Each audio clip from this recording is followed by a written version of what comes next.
Hello, welcome to this video. This is 4-3, part 3 of graphing a function and its inverse. In this video, we are going to specifically talk about the cubic functions and graphing their inverse, which is the cubic root functions. All right, and if you've been paying attention the past couple of videos, we've talked about domain. What's the domain of these functions? Is it restricted? Is it not restricted? And for inverse functions, right, linear functions, x to the first, the domain was not restricted. You could plug in any value, right, from negative infinity to positive infinity. But with quadratics, we had to go ahead and restrict the domain so that our inverse was a function, okay? We're going to talk about cubic functions, and they are similar to linear functions in that their domain is not restricted. Any value can be plugged in from negative infinity all the way to positive infinity. Now, why? Well, let's go ahead and look at that.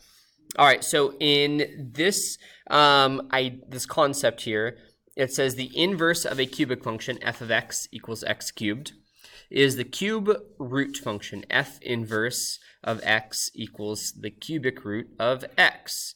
The domain of the cubic function, f of x equals x cubed, does not need to be restricted in order to create an inverse function. That is a function. Now here is why. The cube root of a non-negative real number is always a unique, which means there's only one, non-negative real number. Okay, so if I plug in a negative number, I get a specific negative number out.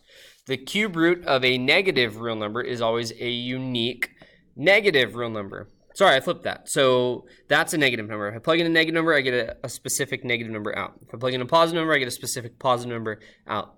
So therefore, each value of the domain will be exactly one range value. Okay, pretty much saying you don't need to restrict the domain, all real values. Let's go ahead and look at our first example. Here it says graph the function f of x equals x cubed and f inverse of x. So again, the very first thing that we want to do is we want to graph our line y equals x. Okay, and remember that's a dashed line that's going to go through the middle like this. Okay. Dash, dash, dash, dash, dash. All right, so there's y equals x. Now what we want to do is go ahead and graph our function f of x. Now, f of x, this is x, and the outputs are x cubed.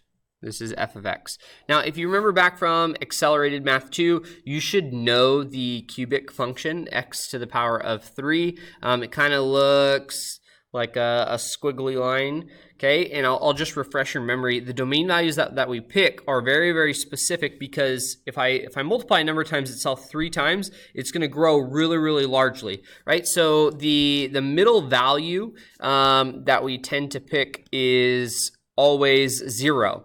Now, this will change. I'll put 0 smack dab in the middle here for a second, and then I'll show you why I'm doing this. But if I cube 0, right, 0 cubed is 0. So then we tend to work out to the side 2 values. So I'll go 1 less. That's -1. What's -1 times -1?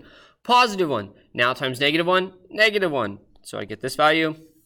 Okay, then another one less, which is -2. -2 times -2, +4. Multiply by -2, -8. So if I plug in -2, we get -8 out. Okay, and we'll do the same thing. 1 cubed is 1, 2 cubed is 8. So we get these specific values, 0, 0, 1, 1, and -1, -1.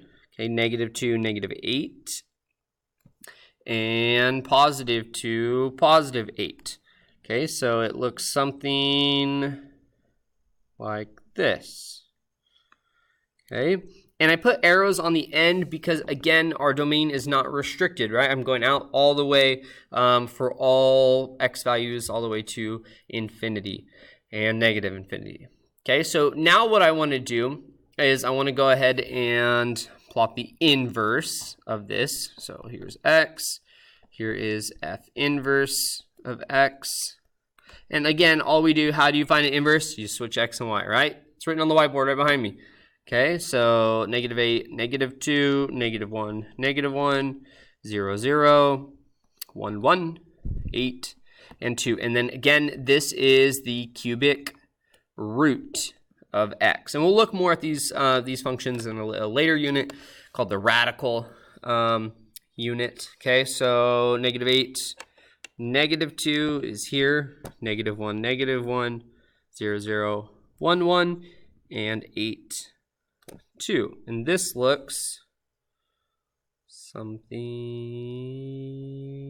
like this. Okay, and it's kind of cool. In the middle area here, you get like that double helix kind of situation going on, right? It looks like DNA. Yeah, I don't really know much about DNA. That's my wife's department, okay? But there is our inverse. Don't forget, you need to label this is f inverse of x, right? Cubic root. And then here is f of x, which is a cube root function, okay? So there it is again. Remember, right? Plot your line. Y equals x, that's step 1. Step 2, graph your function. Step 3, graph the inverse, switch x and y. Step 4, make sure they're labeled. Step 5, you're done, okay? I think step 5 was actually labeled. Next example. Here we go. Graph the function h of x equals x plus 1 cubed and h inverse of x. Okay, so again, step 1, I'll make sure that I have my line, y equals x. Again, what's the purpose of y equals x? Well, this is kind of an imaginary line. It's not an asymptote. I know it's dashed. It's not an asymptote. This is a kind of a reference line. What's a reference line? Well, we refer to it, and we're just ensuring are our graphs right. If our graphs are right, the inverse and a function are going to intersect on that line y equals x, okay? So there's y equals x. Next step, x, and then h of x. I'm going to go ahead and graph this. Now, I put on the last example, notice I put 0 in red right here. And I did that because that was our middle value or our starting point kind of for that function. Now, why did I do that? Well, I did that because of our h value. Our h value is 0. And again, remember, h value is always paired with our x. So x minus h cubed.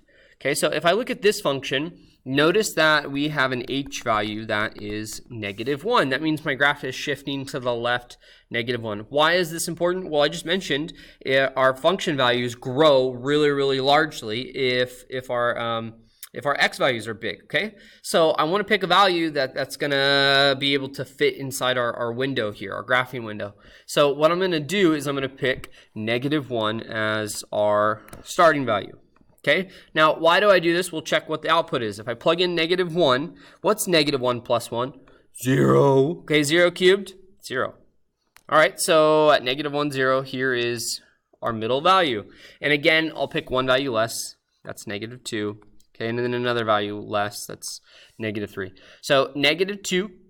Okay, I'm going to plug this in. -2 plus 1, that's -1. -1 cubed, -1. I'll plug in -3. -3 plus 1, that's -2. -2 cubed, -8. These output values should seem familiar, right? They're the same output values. Everything's just shifted to the left one. Okay, so I'm going to pick one value bigger, which is 0, and another value bigger, which is 1. What do you think we're going to get when we plug these values in? I'll let you guess. Okay, that's a good guess. But now let's see. So what's 0 plus 1? 1. 1 cubed. 1. Wow. You got it. 1 plus 1, 2. 2 cubed, 8. See? I knew you knew these points. Okay, so, and we get a function that looks like this. Okay, so 1, 8. There we are. -3, -8. Okay, and again, this function looks something like this.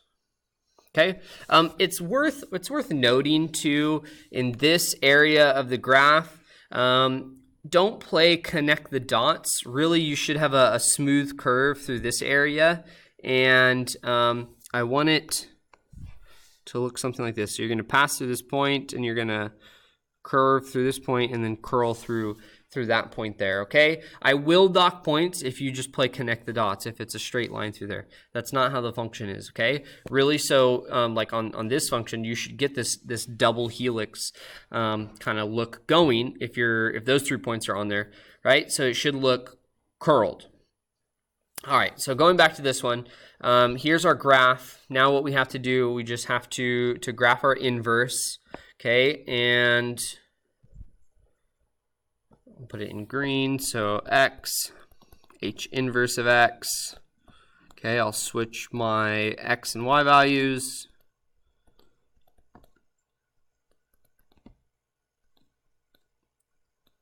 One. Okay, so -8, -3, 1. Hey, it's freaking out on me. 1, 2, 3. Okay, -1, -2. 0, -1. 1, 0, and 8, comma 1. Okay, so draw a curve, and again, I'll curl, and there we go. Okay, so this is h inverse of x, this is h of x, and there's our function. All right. Okay, so again, the takeaway from this example is just your starting point. Pay attention to if you have an h value. If you have an h value, you're going to have to shift, and this generally will only occur with the cubics, okay? Linear functions, you're going to plot your b value and use your slope. With quadratics, they're going to tell you specifically what x values to use. This only occurs in these ones. Here's a practice problem.